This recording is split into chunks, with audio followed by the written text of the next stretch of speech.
আপনাদের অনুরোধে নিয়ে আসলাম বেগুন ভর্তা। হাই গাইস, আসসালামু আলাইকুম। প্রথমে আমি একটা প্যানে কিছুটা পানি দিয়ে বেগুনগুলো দিয়ে দিব, সাথে একটু লবণ দিব যাতে তাড়াতাড়ি এটা সিদ্ধ হয়ে যায়। উল্টে পাল্টে এটাকে সাথে একটু তেল দিয়ে নিয়েছিলাম যাতে একটু তেল তেলে ভাবটা আসে। কিছুটা কাঁচামরিচ আর এক পিস মাছ ছিল আমাদের, সেই মাছটা আমি কাটা ছাড়িয়ে বেগুনের পাশে দিয়ে দিয়েছি। দেখেন, এটা মাছ বেগুনটা মচমচে করে ভাজা ভাজা হয়ে গেছে। এখন এটাকে মাখানোর পালা। কাঁচামরিচটা পেঁয়াজটা ভালো করে কষলিয়ে মাখিয়ে নিচ্ছি। এরপরে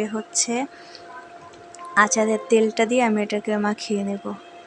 এরপর বেগুনগুলো দেখেন আমি ভালো করে কষলে নিচ্ছি। কষলে বলতে এটাকে আমি সম্পূর্ণভাবে ভালো করে মাখিয়ে নিচ্ছি সবটা দিয়ে।